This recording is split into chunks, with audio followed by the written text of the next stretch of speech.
পবিত্র রমজান মাসের আল বিদা জুমা, বিদায় জুমা। একটি বছরের মধ্যে আল্লাহ পাক যাকে হায়াতে রাখবেন, তো আগামী বছরে সে আবার জুম্মা।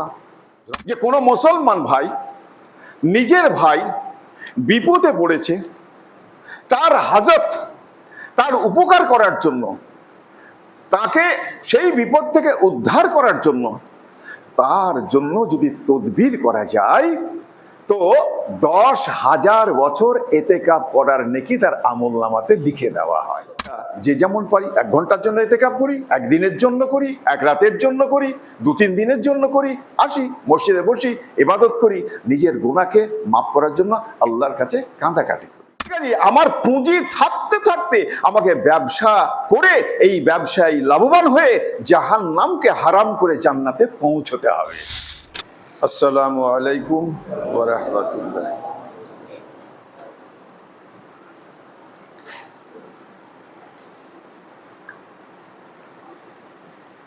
আউযু বিল্লাহি মিনাশ শাইতানির রাজিম। বিসমিল্লাহির রহমানির রহিম। সুবহানাকা লা ইলমা লানা ইল্লা মা আল্লামতানা ইন্নাকা আনতাল আলিমুল হাকিম। বিসমিল্লাহির রহমানির রহিম। রব্বি ইশরাহলি সাদরি ওয়া ইয়াসসিরলি আমরি ওয়াহলুল উকদাতাম মিন লিসানি ইয়াফকাহু কাওলি। আলহামদুলিল্লাহি কাফা ওয়া সালামুন আলা ইবাদিহিল্লাযিনা আসতাফা আম্মা বাদ। সমস্ত প্রশংসা, সমস্ত গুণকীর্তন ওই আল্লাহ পাকের জন্য, যে আল্লাহ পাক পবিত্র রমজান মাসের আল বিদা জুমা, বিদায় জুমা, একটি বছরের মধ্যে আল্লাহ পাক যাকে হায়াতে রাখবেন, তো আগামী বছরে সে আবার জুম্মা রমজানের পাবে। কিন্তু আমরা কেউ বলতে পারবো না এখানে যে 1 বছর বাঁচবো না বাঁচতে পারবো না, আল্লাহ পাক কতটা হায়াতে জিন্দেগি আমাদের রেখেছেন আমরা এটাকেও বলতে পারবো না। আল্লাহ পাক এটা খুব গোপন রেখেছেন।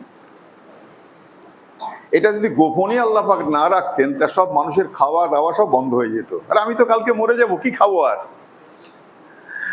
আমি তো 2 দিন পরে মরে যাব, আমি আর কি খাবো? আমি আর কি সংসার করব? আমি আর কি চলবো, কি রোজগার করব? আল্লাহ পাক খুব দয়া পরবশ হয়েই আমাদের জন্য এই জিনিসটাকে গোপন রেখেছেন। তো এই আলবিদা জুমাতে আমাদেরকে আল্লাহ পাক তাঁর পবিত্র জুমার ঘরে আসার তৌফিক দিয়েছেন। আমরা সে কারণে আল্লাহর প্রশংসা কীর্তন করি, বলে আলহামদুলিল্লাহ। তাজেদারে মদিনা দুলালে আমিনা সাইয়্যিদুল আউয়ালিন ওয়াল আখিরিন ইমামুল আম্বিয়া হযরতে মুহাম্মদ সাল্লাল্লাহু আলাইহি ওয়াসাল্লাম, যাকে দুনিয়াতে পাঠিয়ে হাতে কলমে শিখিয়ে গেছেন, লিপিবদ্ধ করে রেখে গেছেন, যেগুলো আমরা দেখে আখিরাত কি দুনিয়া কি বুঝতে পারি, জানতে পারি, জান্নাত কি জাহান্নাম কি এটা বুঝতে পারি। আর শুধু তাই নয়, আল্লাহ পাক এতটাই আমাদের উপরে দয়া পরবশ হয়েছেন যে আমরা ঈমান এনেছি, কিন্তু চলতে ফিরতে একটু ভুল হয়, গুনাহ হয়। তো সেই ভুল আর সেই গুনার জন্য আল্লাহ পাকের সাজা নির্ধারিত থাকবে। আর আল্লাহর রসুলকে ঠিক করে নিয়েছেন যে এই লোকগুলোর জন্য, যারা ঈমান এনেছে, চলেছে, ঠিক করেছে, আবার গিয়ে ভুলও করে ফেলে, তো আখিরাতের মাঠে আমি তোমাকে একটা চেয়ার দান করবো, সেখানে বসে তুমি যার যার জন্য সুপারিশ করবে, তাকে আমি মাফ করে দেবো। এই মুহাম্মাদুর রাসূলুল্লাহ সাল্লাল্লাহু আলাইহি ওয়াসাল্লামের শানে হাজারো হাজার কোটি কোটি দরুদ শান্তির দ্বারা বর্ষিত হোক, বলি আল্লাহুম্মা আমিন। আজকে গুটি গুটি কয়েকটা কথা, শেষ জুমা তো, এই গুটি গুটি কয়েকটা কথা শুনে নিই, যেগুলো গত জুম্মাতে বাদ গেছে। এখন তো চলছে, আজকে 25শে রমজান। গত রাতের আমরা 25-এর রাত্রিতে ইবাদত করেছি, আর 5টা দিন আছে। আর এই 5টা দিনের পরেই রমজান শেষ হবে। যেহেতু আজ বিদায় জুমা, আল বিদা জুমা, একটু ভালো করে আমাদের দোয়া করাও উচিত। কি আপনারা কি বলছেন? একটু দোয়া করে নাও নামাজের শেষে, যে আল্লাহ তোমাদের হায়াত আমাদের দারাজ করো, বেঁচে থাকতে পারি, ইবাদত করতে পারি। একটু দোয়া আজকে ভালো করে আজকে দোয়া একটু করবো ইনশাআল্লাহ। তো এই যে আর 5টা রাত্রি বাকি আছে, এতেকাফেও আছে খোঁজার জন্য, কি যে লাইলাতুল কদর।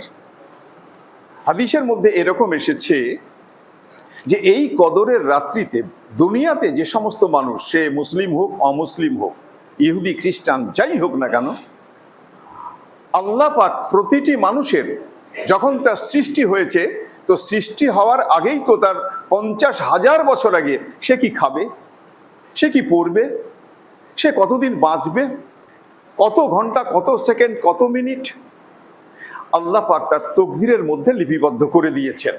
সেইখান থেকে তুলে নিয়ে প্রতিটি বছরে শবে কদরের, লাইলাতুল কদরের রাত্রিতে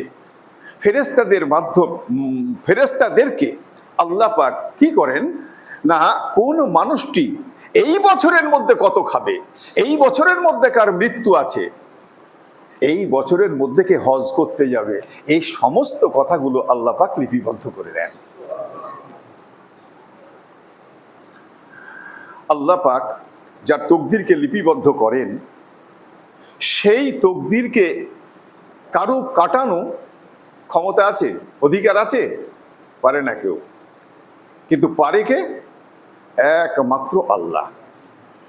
সেই কারণে ইবাদত করতে হবে। বলবো গুটি গুটি কয়েকটা কথা, তারই মধ্যে এই কথাটার একটা মেসাল দিই। হযরতে মুসা আলাইহিস সালাম তুর পর্বতে আল্লাহর সঙ্গে কালাম করতে যেতেন, শুনেছি আমরা, জানি, যারা পড়াশোনা করি তারা তো জানি, আবার আমরা শুনেওছি কখনো অনেক সময় বয়ানি।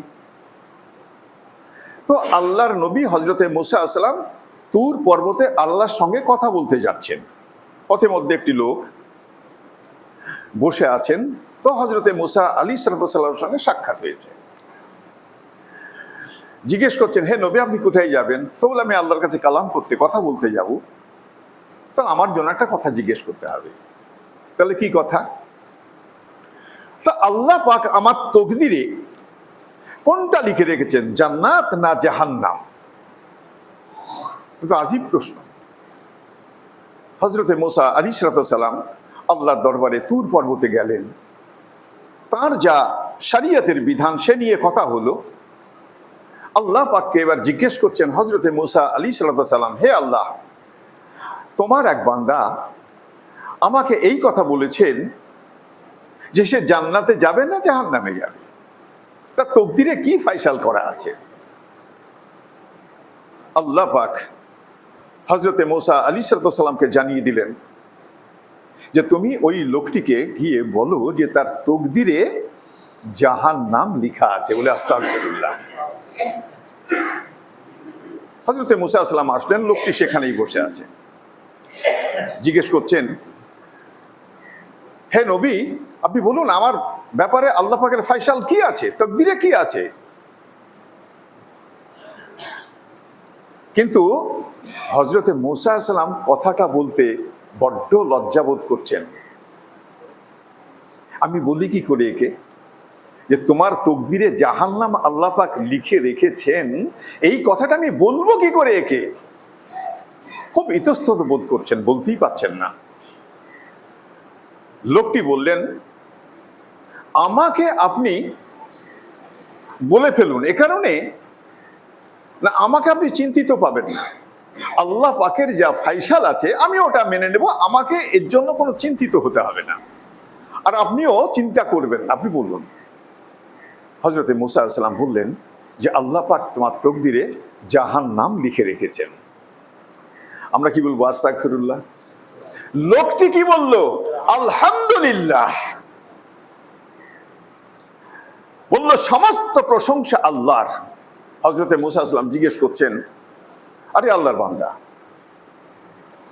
আরে এত বড় দুঃসংবাদে তুমি আলহামদুলিল্লাহ, আল্লাহর প্রশংসা, তুমি আস্তাগফিরুল্লাহ পড়ছো না, কি ব্যাপার? লোকটি বলল যে আল্লাহ পাক আমাকে দুনিয়াতে তৈরি করেছেন তার ইবাদতের জন্য। আমি একটা নগণ্য বান্দা, জান্নাত উপার্জন করার জন্য আমি কি ইবাদত করতে পেরেছি। আল্লাহ তো সূক্ষ্ম বিচারক, আল্লাহ ন্যায় বিচারক, আল্লাহ পক্ষপাতিত্ব করেন না, তবে আল্লাহ দয়া করতে পারেন। আল্লাহর দয়ার সাগর যদি উতলিয়ে যায় তো আল্লাহ পাক দয়ার সাগর উতলানোর জন্য দয়া করতে পারেন, ন্যায় বিচার করতে পারেন। তো আমি যা আল্লাহর বান্দা যা করেছি দুনিয়াতে তাতে তো ফাইসাল সেটাই হওয়া উচিত। আমি তো ইবাদত করতে পারিনি। শুনছে কে? আল্লাহ শুনছে। এই কথা শেষ না হতেই হযরতে জিবরিল আমিনকে পাঠিয়ে হযরতে মুসা আলাইহিস সালামকে বললেন, হে নবী, তুমি ওই লোকটাকে জানিয়ে দাও আমি ওর তকদিরে লিখে রেখেছিলাম জাহান্নাম, কিন্তু এই মুহূর্তে ও যা বাক্য আলাপ করলো, যা কথা বললো, আমার রহমতের সমুদ্র উতলানোর কথা বলেছে, আমি ওর জাহান্নাম থেকে নামটা কাটিয়ে জান্নাতে করে দিলাম বলেছে। তকদির লিখতেও পারেন আল্লাহ, তকদির কাটাতে পারেনও আল্লাহ। সেই কারণে আমরা কতটুকু ইবাদত করি আমরা নিজেরা জানি, আবার অনেকে জানি না। ইবাদত করি তার মধ্যে ভুল আছে কিনা জানি না, আবার ইবাদত যে করি না সে তো নিজেই জানে আমি কতটুকু করছি বা করছি না।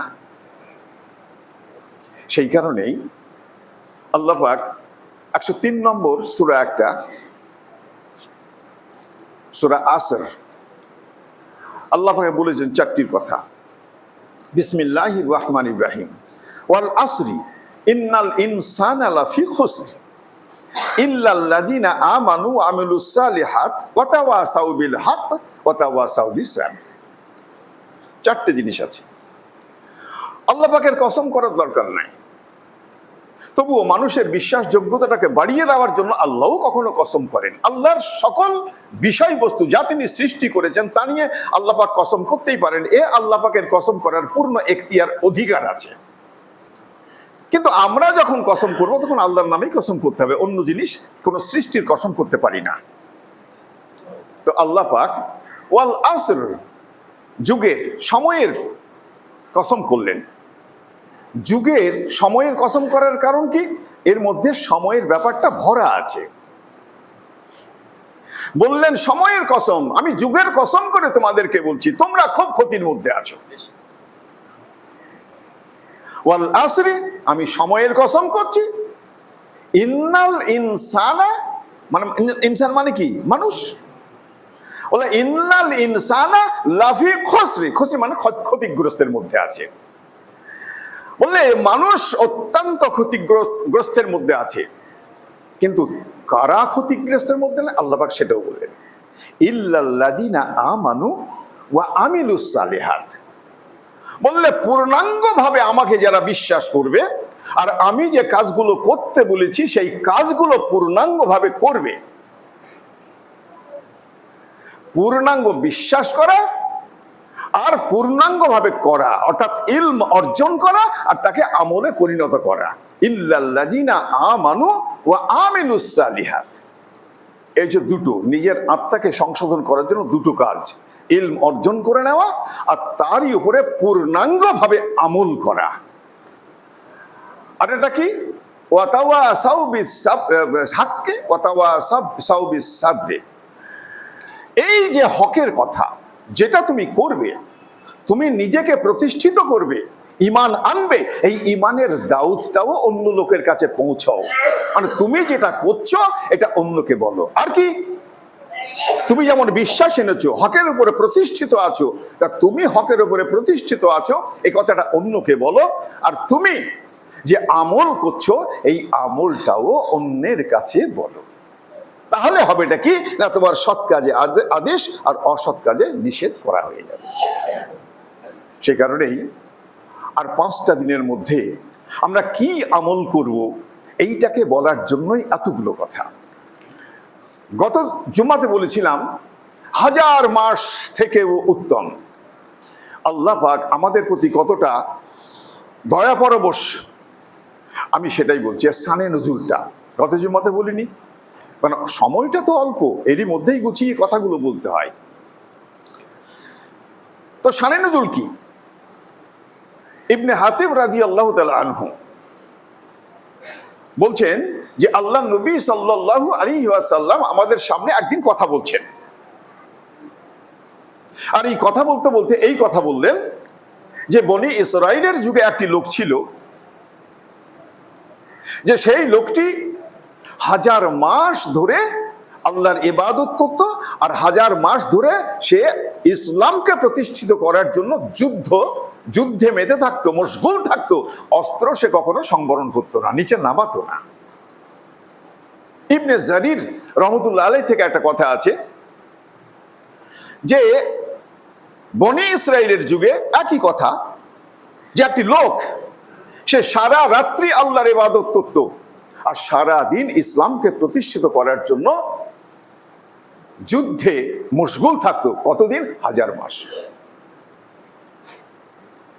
তো এই 1000 মাস যখন কথাটা এসে গেছে, আর মুসলমান যারা আল্লাহ নবীর কথা শুনছেন তারা হতবাক হয়েছেন, বিস্মিত হয়েছেন।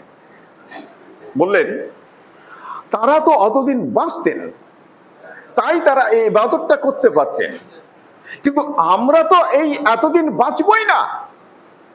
আমাদের বয়স কত? খুব তো অল্প। তো অল্প বয়সের মধ্যে আমরা এরকম করে কি নেকি উপার্জন করতে পারবো? শুধু এইটুকু মুসলমানরা ভেবেছে, আর এইটুকু মুসলমানরা ভাবার পরেই আল্লাহ পাক তার নবীর উপরে আয়াতে কারিমা নাজিল করে দিয়ে বললেন এ কথা, ইন্না আনজালনাহু ফি লাইলাতুল কদর, লাইলাতুল কদর খায়রুম মিন আলফিশ শাহর। বললেন না, তোমাদের অত বাঁচতে হবে না, অতদিন বাঁচার দরকার নাই। ওই বনি ইসরাইলের যুগেরা 86, 83, 84 বছর ইবাদত করেছে, তোমাদের অত ইবাদত করার দরকার নেই। হে মুহাম্মদের উম্মত, আমি খুশি তোমাদের উপরে, তোমরা আমার কলপুচা উম্মত। হযরত মুহাম্মদ শেষ নবী, আর তোমরা আমার শেষ নবীর কলপুচা উম্মত, বড় মহব্বতের উম্মত, বড় ভালোবাসার মহব্বত। আমি খুব ভালোবাসি তোমাদের, আমি সেই কারণেই তোমাদের 86, 84, 83 বছর বাঁচার দরকার নাই। একটা রাত্রি ইবাদত করবে তো আমি 83 বছরের থেকেও অধিক সওয়াব তোমাদের আমলনামাতে লিখে দেব।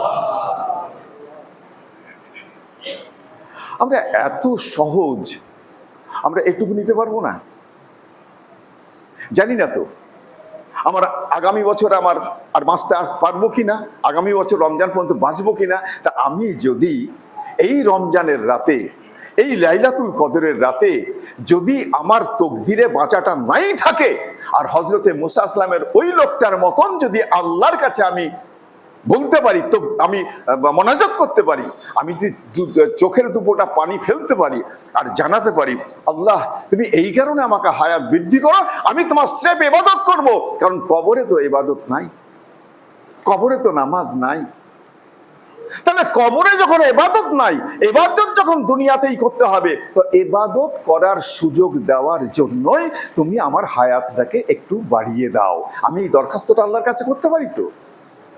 আর আল্লাহর কাছে যদি দরখাস্ত করি, তকদির লিখনে ওয়ালা ও আল্লাহ, তকদির কাটানে ওয়ালা ও আল্লাহ, যদি আমার সামনে বছরের মৃত্যুই থেকে থাকে আর আল্লাহ যদি আমার দরখাস্ত মঞ্জুর করেন, তো আল্লাহ পাক এই দুনিয়াতে ইবাদতের জন্য আমার হায়াতকে আরো বৃদ্ধি করে দিতে পারেন। সেই কারণে সামনে আর 2টো রাত্রি পাবো, যদিও সব রাত্রি ইবাদত করতে হবে। এই কারণেই তো ইতিকাফে বলা হয়েছে আর কি। ইতিকাফের একটা আমি বলেছি না, ছোট ছোট করে কেটে কেটে বলি ইতিকাফের কথা। হযরতে ইবনে আব্বাস রাদিয়াল্লাহু তাআলা আনহু একটা সময় মদিনার মসজিদে ইতিকাফে আছেন। তো মদিনার মসজিদে ইতিকাফে আছেন, এমন সময় একটি লোক মসজিদে ঢুকেছে।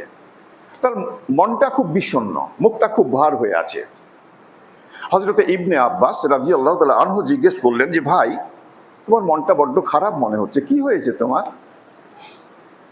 লোকটি আল্লাহ নবী সাল্লাল্লাহু আলাইহি ওয়াসাল্লামের মাজারের দিকে তাকিয়ে বললেন যে আমি এতটাই ঋণগ্রস্ত, আর এই মাজারওয়ালার কসম করে বলছি, ওই কবরবাসীর কসম করে বলছি যে আমার এই ঋণ পরিশোধ করার মতন কোনো ক্যাপাবিলিটি নেই, কোনো জায়গায় নাই যে আমি সেখান থেকে ঋণটাকে পরিশোধ করব।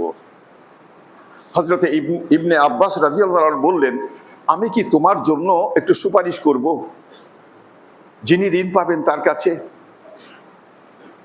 লোকটি বললেন, আপনি যেটা ভালো বোঝেন। হযরতে ইবনে আব্বাস রাদিয়াল্লাহু তাআলা আনহু মসজিদ থেকে নেমে জুতো পরে বাইরে যেতে যাচ্ছেন। লোকটি বলল, হুজুর, আপনি মনে হয় ভুলে গেছেন যে আপনি এতেকাফে আছেন, মানে এতেকাফে থাকলে বাইরে যাওয়া যায় না। হযরতে ইবনে আব্বাস রাদিয়াল্লাহু তাআলা আনহু বললেন, আমি ভুলিনি, আমার খুব ভালো মনে আছে। তবে তুমি এটা শুনে রেখো, আমি ওই কবরওয়ালার মুখ থেকে এই কথা শুনেছি। কি শুনেছি? যে কোনো মুসলমান ভাই নিজের ভাই বিপদে পড়েছে, তার হাজত, তার উপকার করার জন্য, তাকে সেই বিপদ থেকে উদ্ধার করার জন্য, তার জন্য যদি তদবির করা যায় তো 10,000 বছর এতেকাফ করার নেকি তার আমলনামাতে লিখে দেওয়া হয়। আর যদি কেউ একদিন এতেকাফ করে, তো একদিন এতেকাফের জন্য বলা হয়েছে যে 3টে খন্দক, মানে খাদ আর কি। তো এক একটা খাদ তার পরিমাপ কতটুকু? জমিন আর আসমান এতটা যে ফারাক, বলছে এই পরিমাণ, এই সমপরিমাণ 3টে খাদ পরিমাণ ফারাক করে দেওয়া হয় তার জন্য জাহান্নামকে এত দূরে রাখা হয়। এতেকাফে যে থাকে সে জাহান্নাম থেকে এতটাই দূরে থাকে। সেই কারণে আর 5টা দিন আছে। আমি তো দেখেছি এতেকাফের জন্য একে ওকে বলতে হয় আমাকে, এই তুমি থাকো গো, তুমি থাকো গো, কিন্তু কেউ এগিয়ে এসে বলে না যে আমি থাকছি। এতটা যেখানে ফজিলত, এখানে মানে এতটা যেখানে আপনার নেকির ব্যাপার, আযাব থেকে বাঁচার ব্যাপার, জান্নাত পাওয়ার ব্যাপার, শুধরানোর ব্যাপার, কোন মানুষ আছে যে আমাদের ভুলে ভরা নয়? কোন মানুষ আছে যে গুনাহতে লিপ্ত নয়? কোন মানুষ আছে যে ভুল কথা বলে না? কোন মানুষ আছে বলতে পারবে যে না আমি সর্বক্ষণ ঠিক পথে চলি? আরে আমি তো বলতে পারবো না, কেউই বলতে পারবে না এই কথা। আমরা যখন ভুলে ভরা মানুষ, গুনাহর মধ্যে যখন লিপ্ত আছি, গুনাহর বোঝা যখন মাথায় করে আছি, তা এ কটা দিনে আমরা যে যেমন পারি 1 ঘন্টার জন্য ইতিকাফ করি, 1 দিনের জন্য করি, 1 রাতের জন্য করি, 2-3 দিনের জন্য করি, আসি মসজিদে বসি, ইবাদত করি, নিজের গুনাহকে মাফ করার জন্য আল্লাহর কাছে কাঁদাকাটি করি। সেই কারণে আর 5টা, আজকে তো হয়েই গেল, আর 5টা আছে। আমরা আগামীকাল থেকে সবাই স্ব-ইচ্ছায় আমরা ইতিকাফে থাকার, আর যারা তো নাম লিখিয়েছেন থাকবেন তারা তো থাকবেনই, তার সঙ্গে যদি 2-3 হয় একসাথে থাকবে, কথা বলবে, অসুবিধা নেই, ভালো হয়। সে কারণে আমরা সকলে চেষ্টা করব ইনশাআল্লাহ। আমি একটা কথা বলে শেষ করি, সেটা হচ্ছে দেখুন, আমি যে সূরাটা পড়েছি, সূরা আসর, সময়ের কসম কেন করা আছে? সময়ের কসম হচ্ছে এ কারণেই, প্রতিটি মানুষ আমরা এতটা ভুল করছি। এই যে শ্বাস ফেলছি না, নিঃশ্বাস নিচ্ছি, নিঃশ্বাস ফেলছি, প্রত্যেকটি মানুষের সে কত কোটি শ্বাস প্রশ্বাস ফেলবে তার তকদিরে লেখা আছে। খুব ভালো করে জেনে রাখুন কথাটা। এমনই একটা ব্যবসা, খুব বড় বয়ান এগুলো, সামনে জুমাতে পড়বো ইনশাল্লাহ। তো খুব ভালো করে বুঝি, আমার যদি 5 কোটি শ্বাস প্রশ্বাস নেওয়ার কথা লেখা থাকে, আর আমি কথা বলতে বলতে, কথা শুনতে শুনতে যদি 10টা-20টা শ্বাস প্রশ্বাস হয়ে যায়, আমার পুঁজি কিন্তু 10-20টা কমে গেল। কথাটা খুব ভালো করে বুঝতে হবে। কাজে আমার পুঁজি থাকতে থাকতে আমাকে ব্যবসা করে, এই ব্যবসায় লাভবান হয়ে জাহান্নামকে হারাম করে জান্নাতে পৌঁছতে হবে। এই কাজটা আমাকে করতে হবে। আল্লাহ পাক আমাদের সকলকে, আমরা যতটুকু আজকে শুনলাম, এই শোনার উপরে আমল করার আল্লাহ পাক আমাদের 100% আমল করার তৌফিক দান করুন বলে আল্লাহুম্মা আমিন। ওয়া আখিরু দাওয়ানা আনিল হামদুলিল্লাহি।